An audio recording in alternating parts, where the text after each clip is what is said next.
se percevait l'inquiétude. Mais vous me faisiez confiance.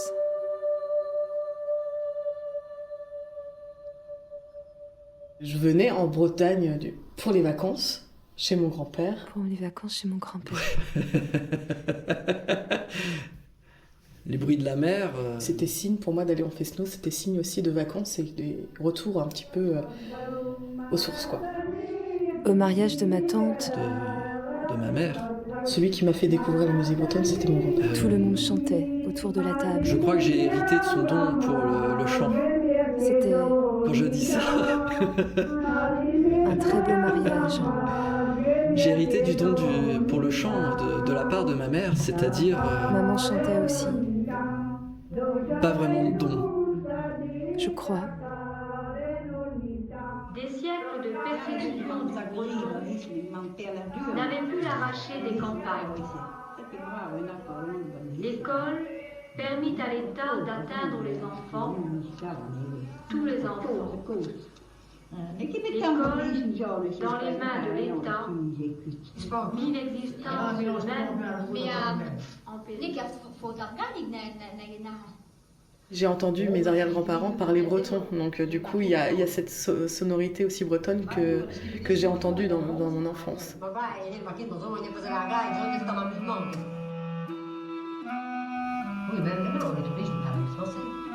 Donc air de Vennes, Baden, Plougoumelen.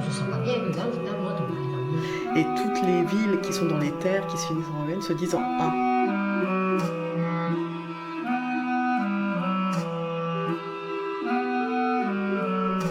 Quelle est cette langue de terre qui lutte contre la langue à un?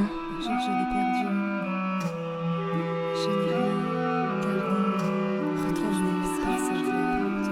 Quelle est cette langue de nos mères, de nos pères? Quelles sont ces langues de terre rageuses, oublieuse,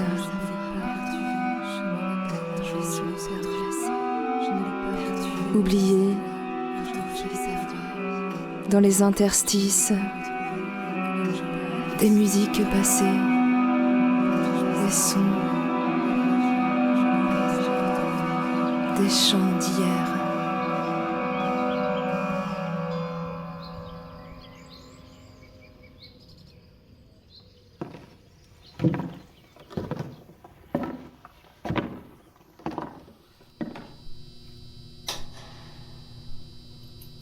C'est vrai que moi je parle plus de mon père que de ma mère, c'est beaucoup plus lui qui faisait beaucoup de choses et qui s'occupait, on va dire entre guillemets, de nous. L'enfance, je dirais qu'elle était rythmée par les bruits. Quand c'était le silence à la maison, de ça savoir veut dire de que vous. Par exemple, tous les J'étais matins, peut-être, il y avait forcément un Et de l'entendre tout seul, préparer pour moi, c'était signe de le petit déjeuner. c'est Mais la en mère même temps, qui levait, aujourd'hui, qui on s'en passe faisait de la traite parce que avec le petit dans ma chariot chambre, avec il n'y avait dedans. pas des maisons isolées. le simple fait de savoir qu'il y avait une personne dans la maison. Thierry Le Clou, bien ça c'est des leçons pour toi, ça me revient souvent, Ça me proche suffisait. maintenant Thierry Le Clou. Je ne faisais pas. Mon problème, c'est s'il y a trop de silence.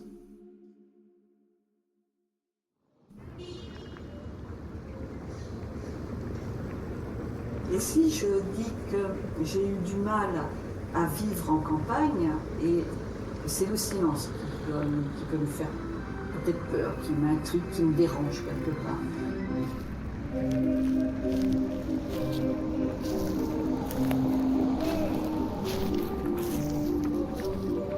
Tous les dimanches, j'allais avec mon père au marché.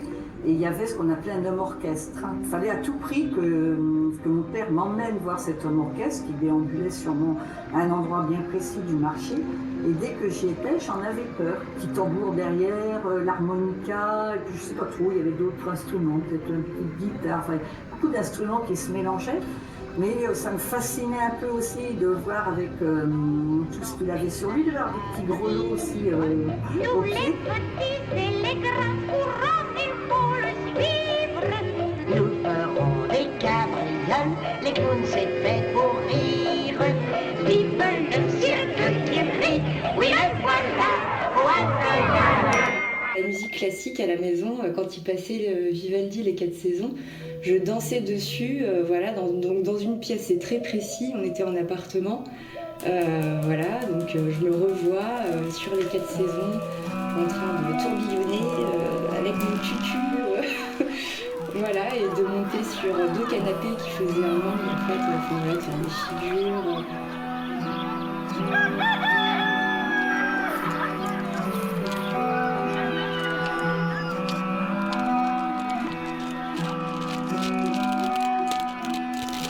On avait un terrain de billes sur une aire bitumée avec des trous comme ça, et puis il y avait des petits circuits de billes et tout qu'on pouvait faire, on jouait aux billes. Et donc ce bruit de billes dans le sac de billes comme ça, les billes qui se frottent, ça m'avait ramené en fait à ça, à ma propre enfance en fin de compte. Mon frangin qui mettait, alors sur son BMX à l'époque, il mettait en fait des passins linge sur les rayons de roue de son BMX avec des cartes postales comme ça assez rigides. Et quand il roulait, du coup, c'était un peu comme un pseudo-bruit de mobilette. Et ça, je trouvais ça génial.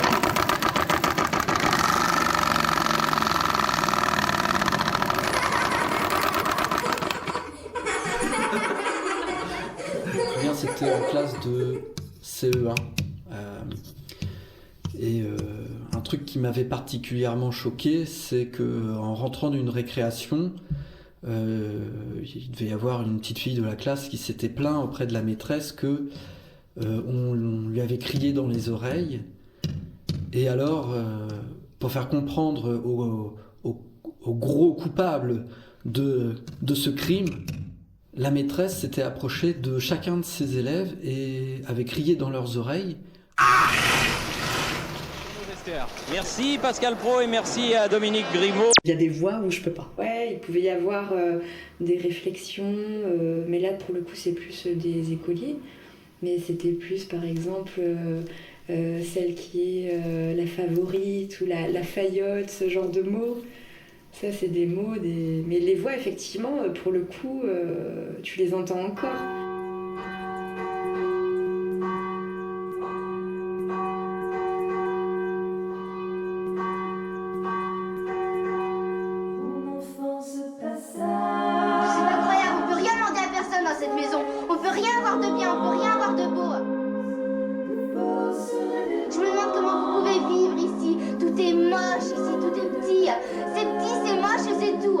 Salut!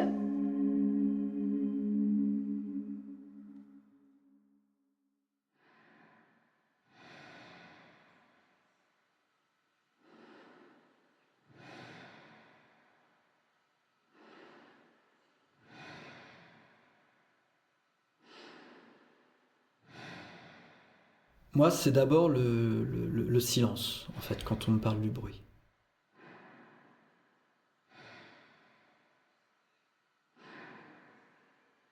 Le silence de certains bâtiments également.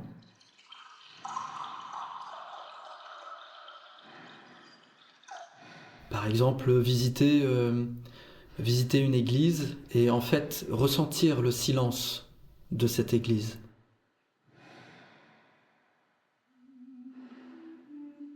Ce que j'aime dans les églises, c'est le silence, ou en tout cas, s'il y a du bruit, ce sont les bruits feutrés, les bruits lointains, des bruits sourds,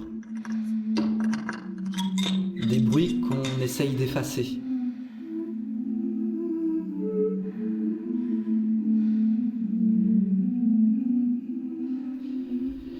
Et pourquoi ce silence dans mon enfance ?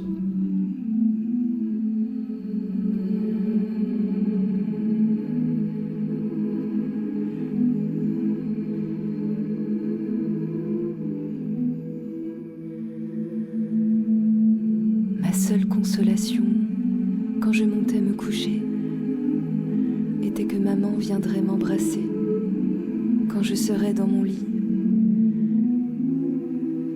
Mais ce bonsoir durait si peu de temps, elle redescendait si vite, que le moment où je l'entendais monter, passait dans le couloir à double porte, le bruit léger de sa robe de jardin en mousseline bleue, à laquelle pendaient de petits cordons de paille tressés, était pour moi un moment douloureux.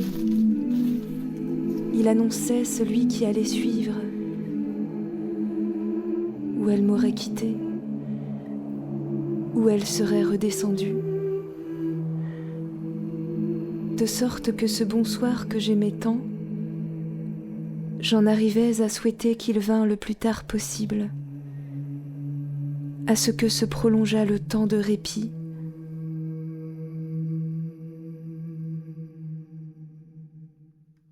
Où maman n'était pas encore venue.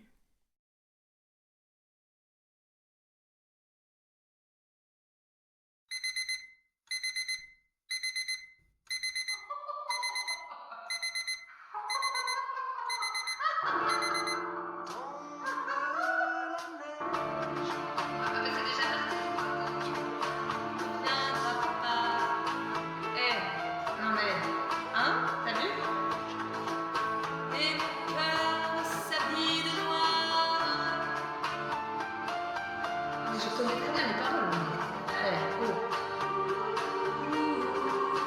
Tout en larmes blanches. C'est l'enregistrement, vous êtes beaucoup trop rapide. Ça, c'est toute mon enfance. Tu ne viendras pas ce soir. Et tombe la neige. C'est facile, mais... La neige.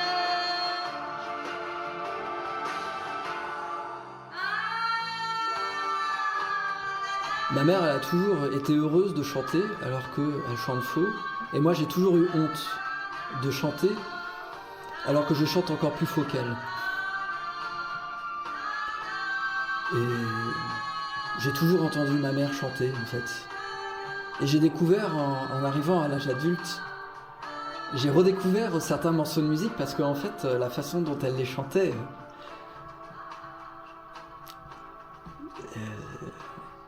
Pour moi, c'est des souvenirs attendrissants, mais en fait, c'est des mélodies qui étaient complètement transformées par ma mère.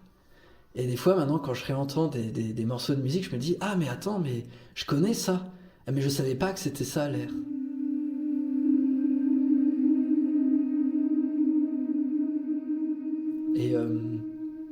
Et en fait, juste pour ça,